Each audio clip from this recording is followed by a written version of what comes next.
All right, we are in Genesis chapter 8 tonight. Genesis 8. And I was going and researching, looking up, different sources, sites. I went to a video that was from Answers in Genesis, so I was looking at that. And boy, I was just amazed. As we study this stuff and go over it, and look at it to see what God's Word says about these events, you have to remember there's people out there that make comments at, like, when the guy was talking about, so how long did Noah work on the ark? And they were discussing the dates the Bible gave, kind of, he was so-and-so, 100 years, or whatever, and so they were going up, and their comments that went down at the bottom, it said, you guys know this is just a story, right? So we have to remember, there's a world out there that believes everything we're studying here are just stories. That's all they are. That saddened me as I saw those comments on there like that. Even just as the days of Noah, he was telling them the same thing, scoffers out there. So may God help our culture. Well, we're in chapter 8, and so a little review of this. In chapter 7, we had covered last week, faithful Noah and his family, they boarded the ark. Then God judged the world with a worldwide flood. We see both God's mercy and grace, but also Pastor Josh made sure that we see that God is a God that judges. Something's forgotten in our culture. Everybody wants a God of love, but he's a holy God that has wrath that is poured out upon sin.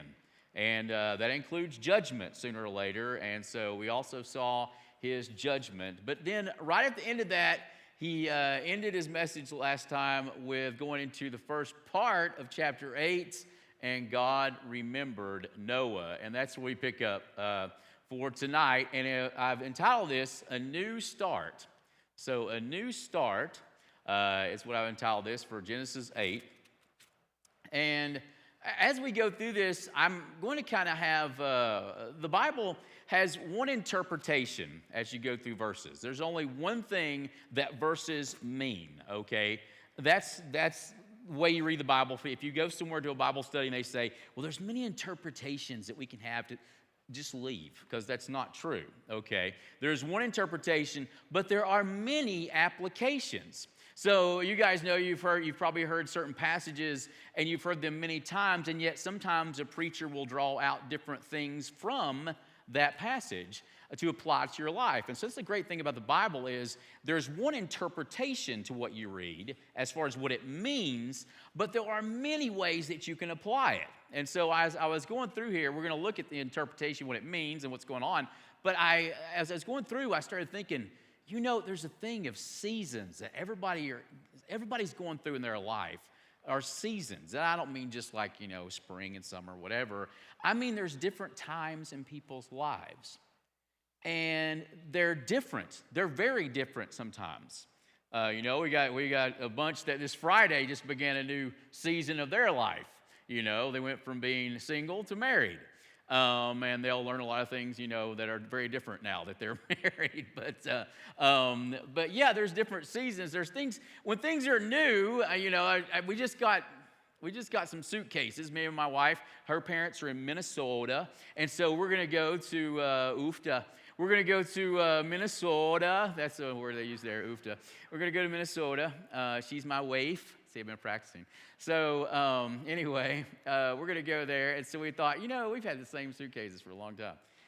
Let's get some new suitcases. But we're going to be flying.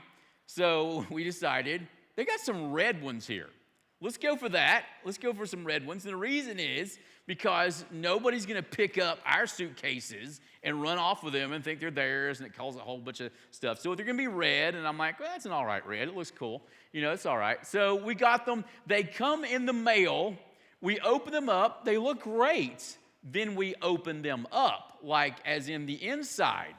I don't know how we missed it, but they were pink polka dot.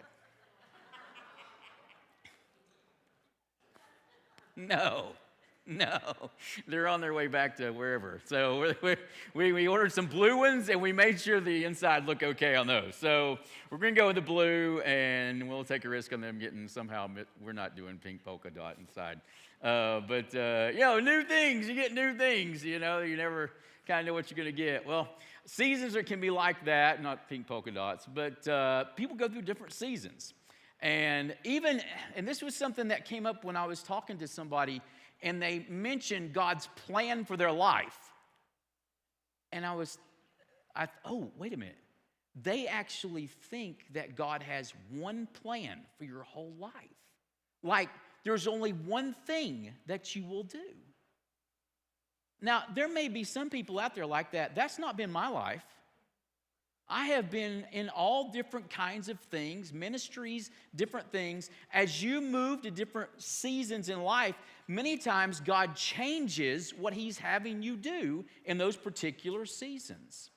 And I think if you would ask Pastor Josh, we've heard some of the ministries he's been involved in, this was his time being a pastor here. That's not what he's been his whole life. He's been all kinds of things.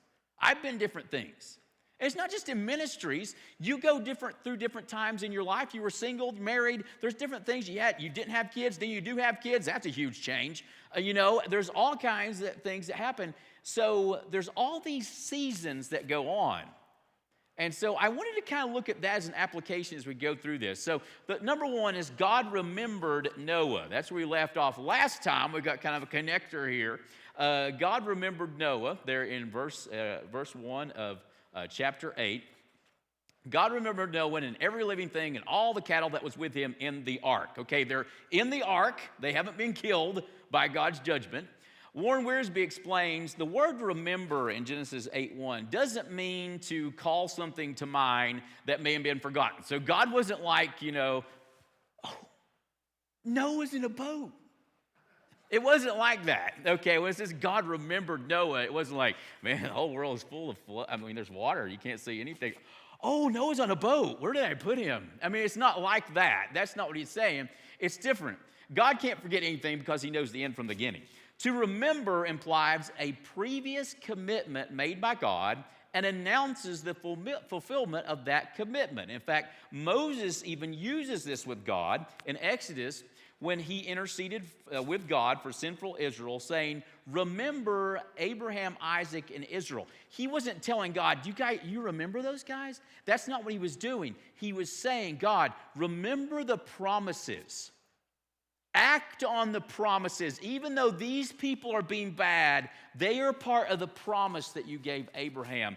Act upon that. And that's what he was recalling. And so this is what it means when he remembered Noah. God had made him a promise, okay? And so let's go back, Genesis 7:6. Noah was 600 years old when the flood waters were upon the earth. Now, as I was saying, we go through different seasons. And I was looking at this, it just hit me. He's 600. Do you think when Noah was 20, he said, I think one day I should build a big boat. And God should wipe out all the sinful people. You think he said that? Do you think God even came to him when he was 20 and said, here's my plan for your life. One day you're going to build a big boat. You think he said that? I don't think so. It was hundreds of years later. You know what Noah was doing? Just living for the Lord. Living for the Lord, and then one day God comes to him and says, Noah, I got a mission for you. And it was totally different. He was going to build a thing called an ark. What do you need an ark for? For all the water. What water? I mean, it was a pretty wild change of seasons coming up for Noah. So I just thought of that as I was reading this. And Noah was 600 years old when the flood waters came upon the earth. But here's the important thing. Noah's in a new season. What is his response? The same thing all of us should have. Verse 5 of Genesis 7, and Noah did according unto all that the Lord commanded him. Whatever season we're in, who is here that's still on the earth? Who here? Anybody? Yeah. Everybody. The fact that no matter what age you are, what season you're in, God has plans for your life until you go home. So whatever it is, ask God. Maybe he's already told you. What is it he wants you to be doing in this season of your life? And then follow it. That's God's will for your life. Otherwise, he'd have you up there already. So that's an important thing to remember. And God is keeping his promise, which in Genesis 6:18 says, "But with thee, Noah, will I establish my covenant, and thou shalt come into the ark, thou and thy sons and thy wife and thy sons' wives with thee." So God is keeping his promises.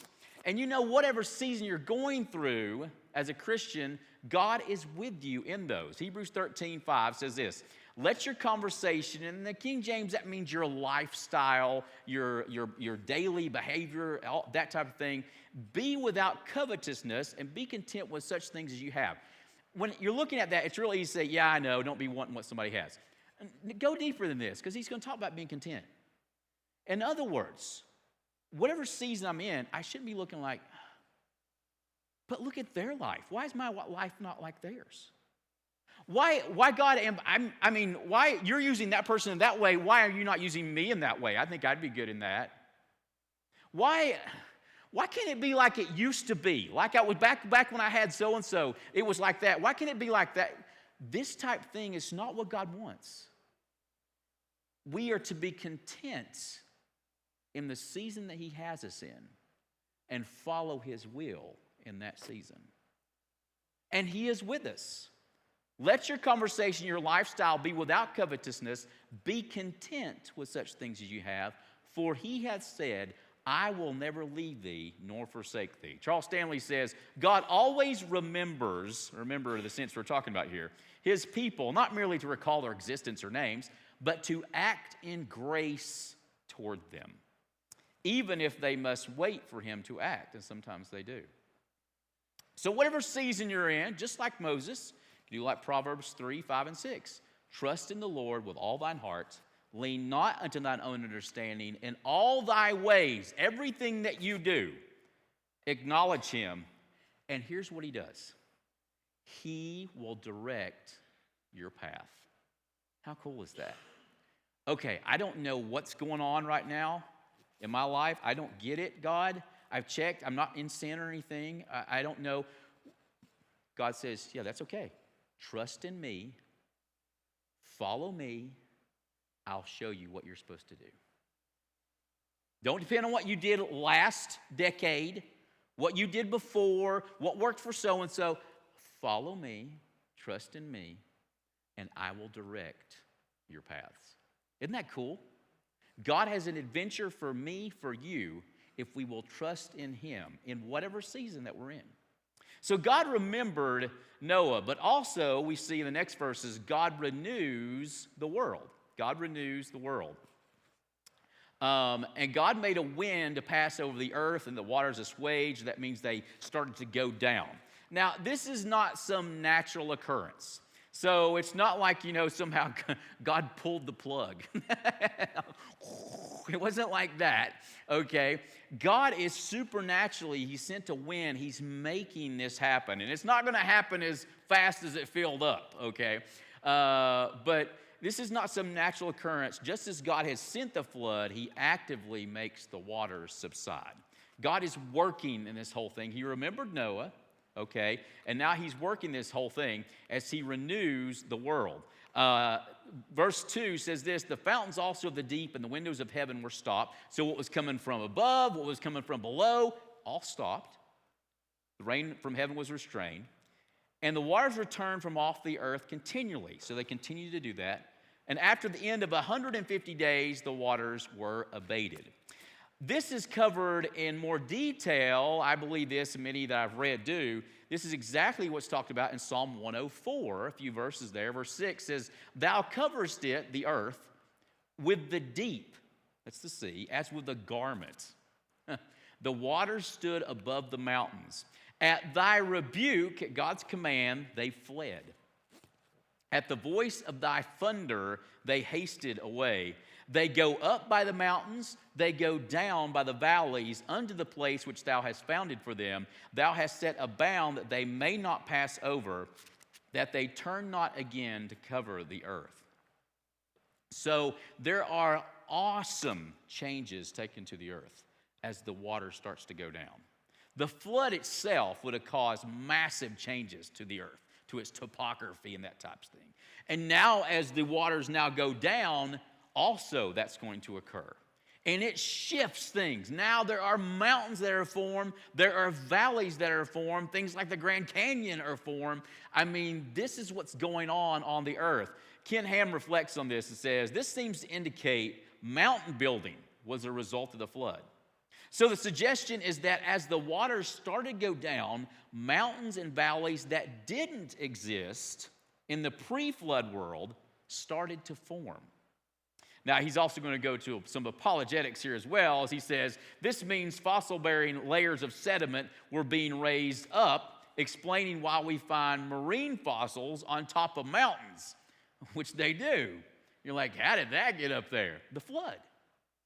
Okay? In other words, as the floodwaters crushed these things and made fossils out of these, then all this stuff happened, mountains came up, and what do you know? You've got fossils that are up on the mountains that are even marine type fossils. And so the earth is going through these just cataclysmic type things even as the floodwaters are going down. In other words, the world that Noah saw when he got on the ark was not the same one he saw when he got off. It was not the same world. And once again, going back to this application that I said, you know, there'll be times in our lives when God puts us, notice I said God puts us in a new season that looks way different than what we've had before. And for many of us, even as we get older, kind of done with that adventure thing, okay? So God, can you just leave it the way it is? Because I'm comfortable with it like this. And can you just leave it that way? And God's like, no, I have something new for you. I don't know I do new so well anymore. But just like Noah, and none of us are going to face quite the change that he faced, God calls us into new areas. And as always, what are we to do? Trust him and obey. Trust and obey. And so Noah is seeing a world that's way different than what he saw before. But you know, he's not the only one that had things like this happen. Abraham, Hebrews 11:8 says this, by faith Abraham, when he was called, here's a great man of faith right here, was called to go out into a place which he should, after receive an inheritance, obeyed, and he went out not knowing whither he went. He didn't know what this place was he was going to. He was packing up the life he knew, leaving it all to go to a place that he didn't know anything about. By faith, he sojourned in the land of promise as in a strange country, dwelling in tabernacles with Isaac and Jacob, the heirs with him, the same promise. Verse 4 of Genesis 8 says, the ark rested in the 7th month on the 17th day of the month upon the mountains of Ararat. I am not going to read the next few verses. I'm going to describe them for you as we go through. And so that's also on your paper here. So sometimes it's kind of neat to see, you know, I read all these months and stuff, and it gives us stuff, and it's not even our months, it's the Hebrew months. Can you explain to me exactly what was going on? So that's what we're going to do right now, and it's on your paper there, and this is the way that Ken Ham describes it. So you have the 600th year of Noah's life, the 2nd month, 17th day of the month. The fountains of the great deep broke apart, so we're going back in time now, okay? The fountains of the great deep broke apart, the windows of heaven were open, it began to rain. This happened on the 17th day of the 2nd month. So Noah actually entered the ark now 7 days prior to this. So he'd already been on the ark for a week, and then all this stuff starts to happen, okay? And then you've got the classic 40 days and nights that you hear about. This is when the massive rains come down, the stuff's coming up from below.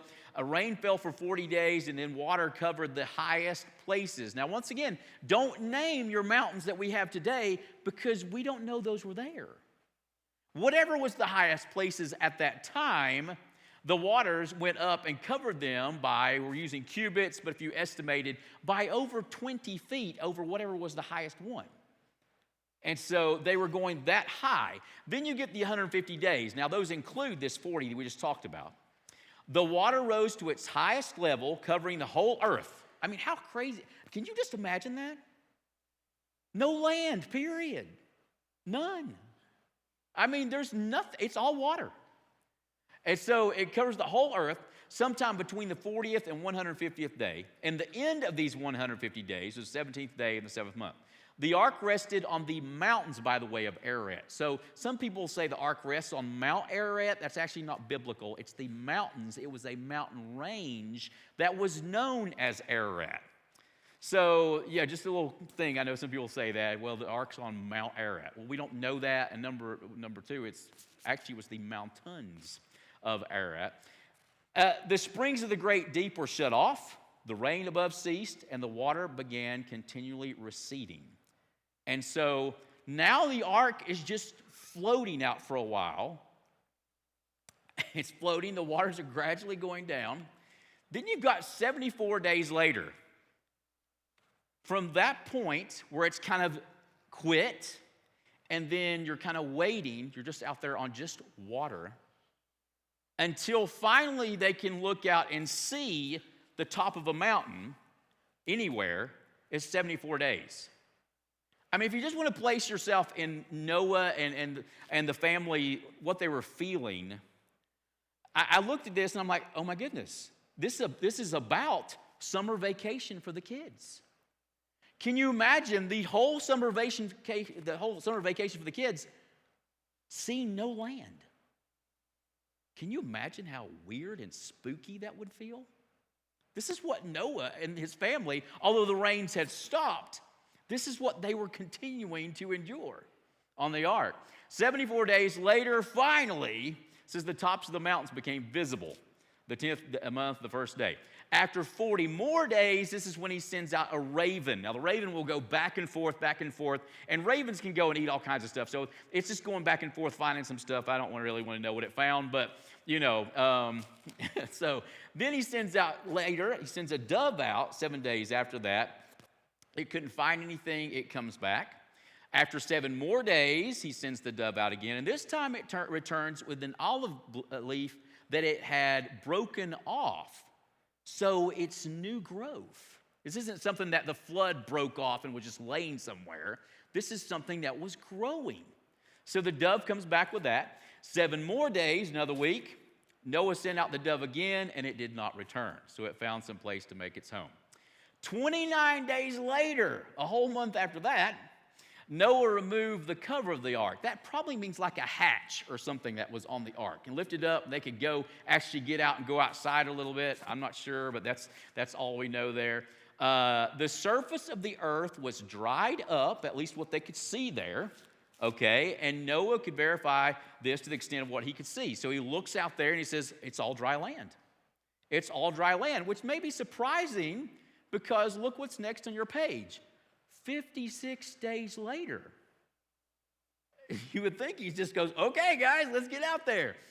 56 days later, which is a total of 370 to 371, depending on how you count it, all that happened when they got in the ark, it was actually another 7 days. You can add a week on there. Noah, his family, and the animals exited the ark. So that's kind of gives you a timeline. For me, I don't know if it helps you, but for me, sometimes it's the months get a little confusing because they're not our months. And so I'm reading through them like, I want to know, like, how long were they in this stage and this stage? So there you go. It's on your paper to kind of help you out with that. Number 3, Noah relies on God's commands. Okay, so once again, verse 15 says, God spoke unto Noah, saying, go forth of the ark, thou and thy wife, thy sons wives with thee. Bring forth with thee every living thing that is with thee, of all flesh, both of fowl, of cattle, every creeping thing that creepeth on the earth, that they may breed abundantly in the earth, and be fruitful and multiply upon the earth. And Noah went forth. He leaves the ark, and his sons and his wives and his sons' wives with him, every beast, every creeping thing, every fowl, and whatsoever creepeth upon the earth, after their kinds went forth out of the ark. Now, what I want you to notice, though, and we kind of already pointed out, back to verse 13, this is where he's on the ark still. This is back, he's on the ark. The waters are dried up on the earth. They can see that, all that, but he doesn't get out. Remember we said this, he waits 56 days later is when he comes out. Now, I don't know if you've ever done the thing where you've you've had to get some clothes ready like really fast, and you wash them, and you need that shirt or those pants, and you throw it in the dryer, and finally you just pull it out, and you're like, yep, good enough. And you, it might be, you know what I'm saying? It might be a little damp, but it's going to be okay, whatever. I mean, I would almost be, I've spelled out, you got on your sheet how long they'd stayed on this ark. It's been over a year that they've been on the ark. You know, and they're not sailors. This isn't their life, you know, arg. That's not what they do, all right? So they want to be on land. And so they see dry land. My inclination would be just to run on out there. No, it doesn't. Why not? Why doesn't he do that?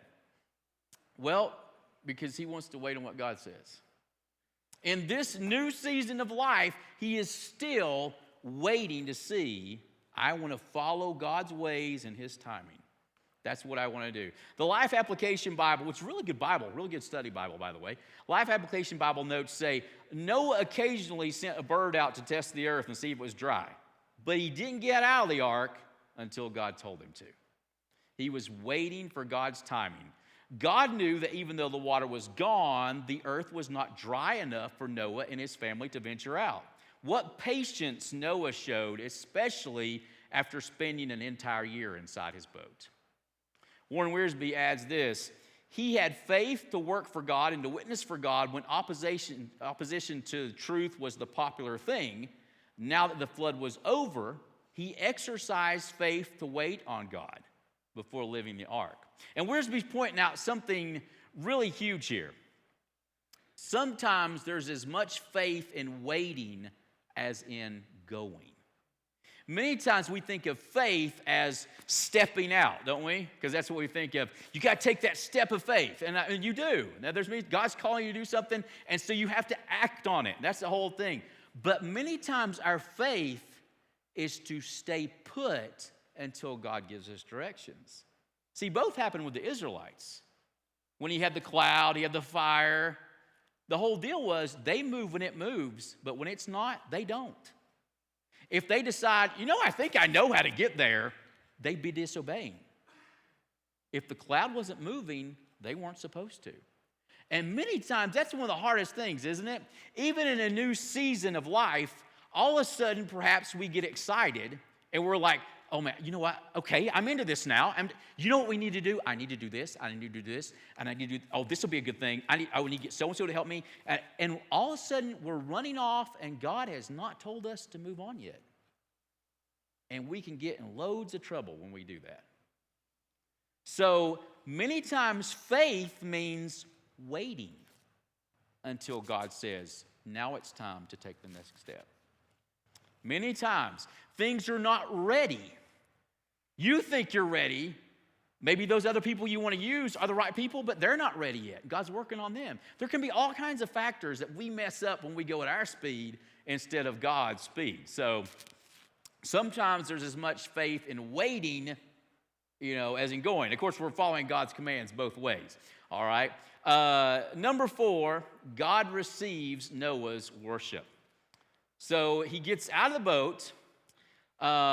It says, verse 20, Noah built an altar unto the Lord and took of every clean beast. Now remember, he took more of the clean animals. So he takes of every clean beast and of every clean fowl and offers burnt offerings on the altar.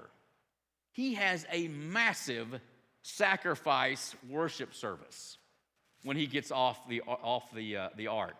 There are 2 mistakes, as I was thinking about this, that are really easy to make. The first one is to complain about how hard things have been that we've just gone through. That's when we start doing, isn't it? So we have gone through a tough time. God's brought us to a new season after that time, but we spend a lot of time complaining about the time that we just went through. Now, I'm not saying we're on, not to act like it didn't happen, but we spend a lot of time complaining about it. And yeah, so that could be happening, that type of thing. And even focus on how we made it through. Not that God brought us through, but how that we made it through. And in our American culture, especially we embrace the past American culture of the pick myself up by my bootstraps, whatever that means, and that type thing. If we're not careful as Christians, we can fall into that.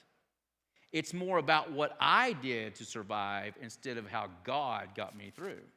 It's very easy to fall into. But can you see, as maybe Noah gets off the ark and he looks and says, whoa, I don't think that water canopy's up there anymore.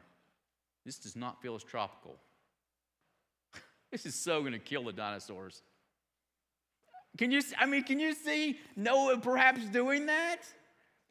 As he gets out and he's looking at how things are and how they're different. They're not the way they used to be. Oh, I don't know if this is going to work. Can you see that? These are mistakes that people do when they get in a new season many times. God's want to do things, but they're focusing on the negatives. This is a mistake to make. But there's also one that's on the other end. That is where we get more focused on the season than on God. This is where we get out and get excited. Oh, I see. God's want me to do, okay, this is going to be so great. This is going to be so awesome. And so they're so excited. And here's how this would have played out in Noah's life. As soon as he gets off the boat, he's like, oh, wow, look at this. You know what? Got to build some shelter. Got shelter, tools. Got to make tools. Gonna have to do that. Plan out this place. What's the best place to go? Okay, let's go, guys. Let's go do it. That's what he could have done. That would have been wrong, too. He didn't do either one of these two. Neither one of these. He gets off the ark, builds an altar, and has a massive worship service for God. The Wycliffe commentary says this: Noah recognized the end of the tragic judgment and the dawning of the new day of hope and promise. Building the altar was his move to pour out to Jehovah praise and thanksgiving. Praise and thanksgiving. He had the right mindset. This guy loves God, he follows God, he obeys God, and he worships God. And God is his whole mindset. Even in a new season, God is his mindset. Not even the new season particularly, but God is his mindset. Hebrews 13 has an interesting thing that it says, by him, therefore, let us offer the sacrifice of praise. Isn't that a neat phrase? A sacrifice of praise to God continually. That is the fruit of our lips, giving thanks to his name. When we think of sacrifices, many times we think of, I'm going to give a bigger amount of money than I feel comfortable giving. I'm going to go and do some service that I'm not comfortable with. And those can be sacrifices, that type of thing. But praise, do we usually think of that as a sacrifice of praise? In Psalm, it says something similar. Psalms 116, 17, and following verses, it says, I will offer to thee the sacrifice of thanksgiving and will call upon the name of the Lord. Notice where he does it, though. Verse 18, I will pay my vows unto the Lord now in the presence of all his people. Not just a sacrifice of praise at home or in my car with my favorite song that I like, but among God's people. In the courts of the Lord's house, in the midst of thee, O Jerusalem, praise ye the Lord. This sacrifice of praise and thanksgiving is something to really understand. This is the idea that especially even when I'm in the church service, you're in the church service, and I'm praising God, I don't care what everybody else thinks about me. I don't care if if in the choir or whatever, if somebody on Facebook or whatever sees. Who cares? My care is about the Lord. That doesn't mean you have to do crazy stuff in the service or whatever. But what I'm saying is, it's no longer about everybody else. It's about him. It's no longer about my wants, my preferences, my desires, whatever. It's about him. It's as if I'm entering into the throne room of God as I am worshiping him in the service. And the cool thing is, if everybody else in the service is doing that, that feels amazing. That's an amazing thing. It's a sacrifice in that I'm sacrificing whatever, reputation, whatever it looks like, all those things that might enter my mind. Who cares? I'm dumping it all. Here is my gift to you, Lord, my praise. And that's what a sacrifice of praise, of thanksgiving. And look at how God responds in verse 21. This is so cool. I'm actually getting tinglies as I read this. The Lord smelled smoky meat? No. The Lord smelled burnt flesh? No. The Lord smelled something that's going to kill the ozone? No. I have to throw that in there. The Lord smelled a sweet savor. Isn't that cool?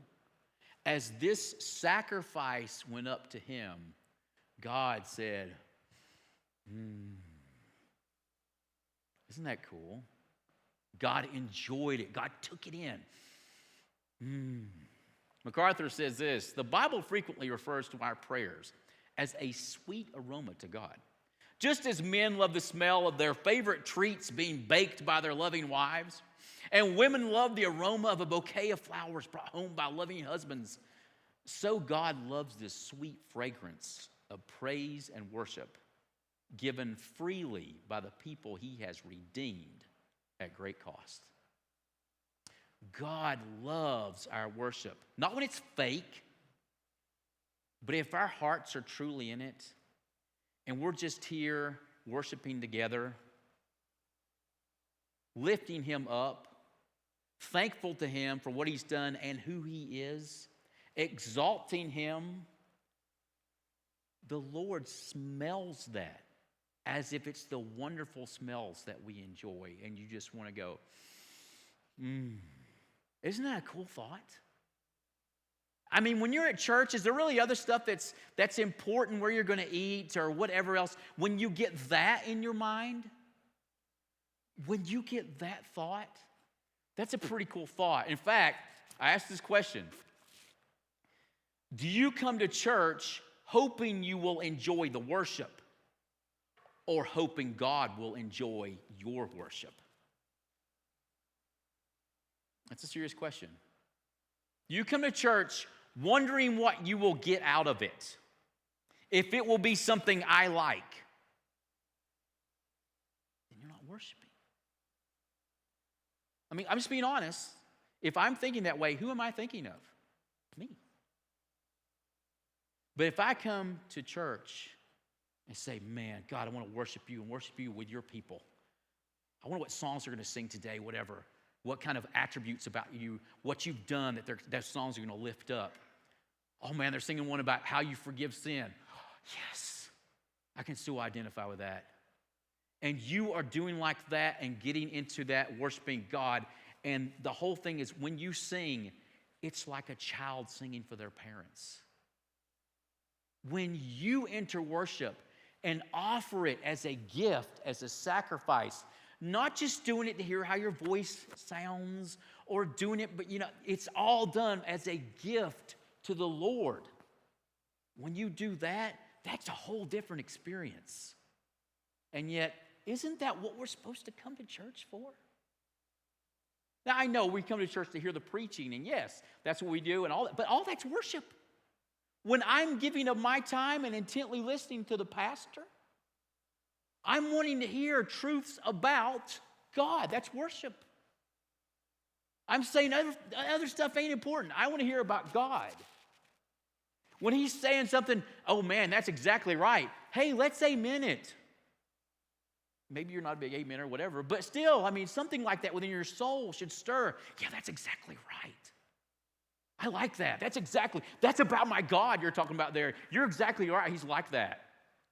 And our hearts should respond. When we do that, we are offering in our singing, and all we're doing, it is a gift, as if we are burning a sacrifice actually up to God. And when we do that in our service, God says, thank you, Faith Baptist Tabernacle. I enjoyed that. Wouldn't it be cool if we all came to church saying, I hope God enjoys my worship today. I want to offer him worship. That's a cool thing. I would challenge you to have that in your mind as you come to church each Sunday. And that's what Noah was doing. He said, this is cool. I'm sure there's things that'll look a lot different and all this, but I need to thank God. I need to praise God, who judged this world and left 8 people on it, and I'm one of them. I need to offer praise, thanksgiving, sacrifice to my God. Number 5, God reaffirms the natural order. By the way, I've got chapter 8. That should be chapter 8 on there instead of chapter 7. So correcting the typo there, just so you know. Don't go back to chapter 7. God reaffirms the natural order. In verse 21, he continues and says, and the Lord said in his heart, I will not again curse the ground anymore for man's sake. For the imagination of man's heart is evil from his youth. Neither will I again smite any more every living thing as I have done. While the earth remaineth, seed time and harvest, and cold and heat, summer and winter, and day and night shall not cease. 4 things about this. Number 1, God says that he will not add an additional curse on top of the current one. Now, this does not mean, he says, I won't curse the earth. This doesn't mean he's removing all the curse of sin that happened with Adam and Eve. That doesn't mean that. What it means is he's not putting more on. I'm not going to do anything else. I'm not going to add to what's already there. Okay, I'm not going to add an additional curse on top of what's already there. It's bad enough. Okay, he also acknowledges mankind's sin problem and his tendencies. God says, look, I know man has a sin problem. Now, he's not regretting the fact that he wiped, most of the people on the earth away. He's not saying, maybe that wasn't a good idea. He's not saying it like that. But what he's saying is he knows that despite the fact that he's put 8 people on the earth now that love the Lord, it doesn't mean it's going to stay that way. God knows. He knows that. In fact, it won't be long before we even see even Noah sins. Commits a sin. I mean, it's, so God knows this. So we can see the heart of God, the mercy. He knows these type things. And of course, he knows what will ultimately fix this. And this is when his son dies on the cross. That's what will fix this type thing. But God acknowledges this whole thing. He also says that he will never again kill everything on the earth. He will never, especially by flood, he will never do that. Now, it doesn't mean he won't get rid of the earth. He will do that. One day that's going away. This whole earth will be gone. But while the earth stands, God says, I will never again wipe out every living thing off of the earth. I'm never going to do that again. Okay? That's the thing we can understand. Because you know what? I've heard, you guys remember the Mayan calendar thing? Do you guys remember when that thing popped up? And I even saw Christians wondering if the end of the world was coming. I'm like, well, first of all, there's a tribulation, which is 7 years. Then there's a millennium, which is 1,000. So if it's supposed to be coming like this year, like you're talking about, my math's messed up. I mean, just as Christians, we got to look at things like this. We don't need to go helter-skelter like the world does over whatever, finding a calendar or whatever else. I know the Lord's going to come when he comes. I'm safe because I'm saved. He's going to destroy this world when he decides to destroy it. It's not going to be global warming. It's not because somehow we messed up something. It's going to be because God roasts it. And he's going to make a new it.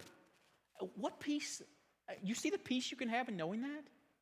I'm not saying we should live sloppily, but I'm just saying there's a peace that comes with that.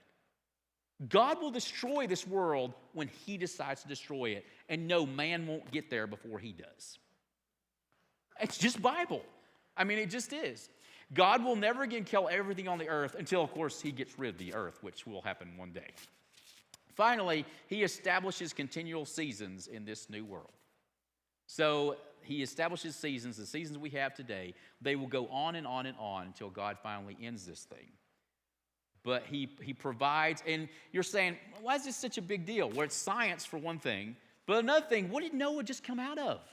The whole earth got wrecked and they sat on a boat for a year. It's a pretty calming thing to know, you know what? It's going to go regular after this. So you can see God's love and mercy in all of that. So here, chapter 8 is a refreshing chapter after the rough stuff that's happened in 6 and 7. It's a new start. It's a new season for Noah, and I hope that you learned some things from that, from the whole thing. No matter what season you're in, you're still here. God wants to use you. Trust and obey.